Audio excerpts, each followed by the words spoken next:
Je suis David Jarousseau, j'ai 41 ans, j'étais professeur de français et depuis 2010, je suis l'heureux fondateur et l'heureux développeur de la société Full Coaching, qui est une société qui transmet des outils de conviction aux étudiants, aux civils et aux militaires. Ça fait plus de 10 ans que je fais ce métier. L'éloquence, ça se traduit couramment par l'art de bien parler. Alors ça ne veut pas dire utiliser des mots sophistiqués et des mots très compliqués pour s'adresser à quelqu'un. Ça veut plutôt dire trouver les mots justes, les mots appropriés à l'auditoire auquel on s'adresse. Voilà ce que c'est que l'éloquence. L'idée de faire un concours d'éloquence en partenariat avec la ville de Vanves est liée à plusieurs choses. Déjà, l'éloquence, ça fait 10 ans que c'est à la mode. C'est revenu tout à coup, alors que l'éloquence était plutôt réservée à l'élite de la nation qui était formée à l'éloquence, à la rhétorique, à des techniques oratoires particulières. Et puis, tout à coup, c'est devenu à la mode, au point que les concours d'éloquence se sont multipliés. J'ai pu moi-même participer à 2 d'entre eux. J'ai, il y a quelques années, participé à un concours d'éloquence en tant qu'organisateur et que formateur au contact de jeunes pour les préparer à ce concours d'éloquence. Et le maire de Vanves m'a contacté pour me soumettre cette idée de créer un concours d'éloquence pour la ville de Vanves. C'est ce que nous avons fait et c'est la 3e édition cette année.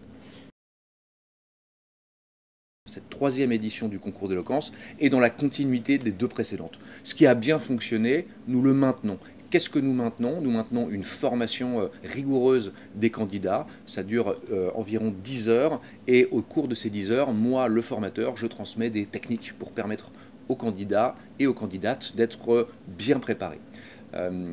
Ensuite, il y aura une formation individuelle dès lors qu'un sujet sera proposé au candidat, qui sera le sujet du concours, et chaque candidat aura l'occasion de répéter le discours en ma compagnie.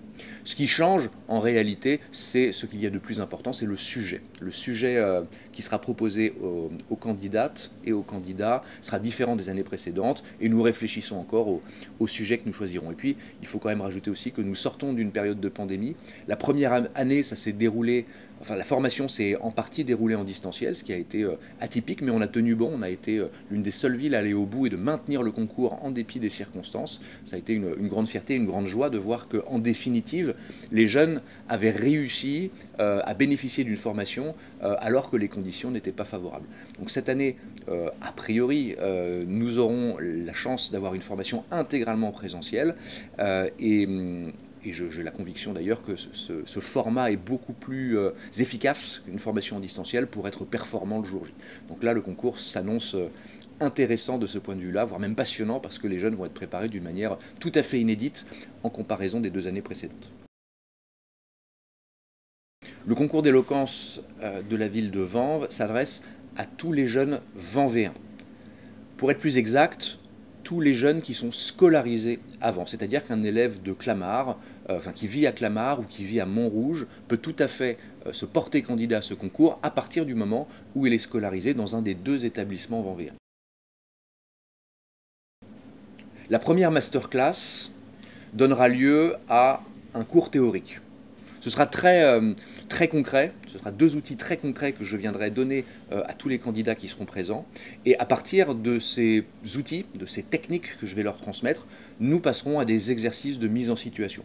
C'est-à-dire des situations de prise de parole en public, une allocution en présence d'un auditoire, mais aussi nous ferons du débat. C'est des exercices très amusants et très sympas pour vraiment développer ces techniques de conviction et ajuster ses arguments en fonction d'un opposant. Nous aurons aussi des situations de réunion. Autrement dit, nous avons plusieurs exercices que nous proposons aux candidats pour être performants. L'éloquence, c'est l'art de bien parler. Alors on pourrait se dire, pour être éloquent, il faut lire tous les livres existants, il faut cultiver sa culture générale pour pouvoir parvenir à ce niveau de clarté d'expression qui fait les grands orateurs ou les grandes oratrices. C'est en partie vrai, mais cela n'est pas le seul moyen d'y parvenir. Je crois qu'il faut surtout parvenir à utiliser, à mobiliser le vocabulaire le plus simple possible pour pouvoir porter ses convictions et être effectivement éloquent. C'est plutôt dans la simplicité que réside la force de conviction et l'éloquence, et moins dans la sophistication des mots. Et atteindre ce niveau de simplicité, c'est pas si facile que ça. L'éloquence est devenue une soft skill, c'est-à-dire une compétence à part entière pour le professionnel, une compétence non professionnalisante. C'est la raison pour laquelle développer des capacités en matière d'éloquence est important, y compris pour les jeunes, pour se préparer à la réalité du monde professionnel.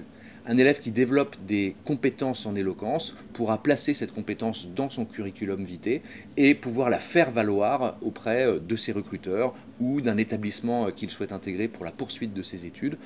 L'éloquence, ça devient véritablement une compétence majeure pour les futurs professionnels que seront les étudiants.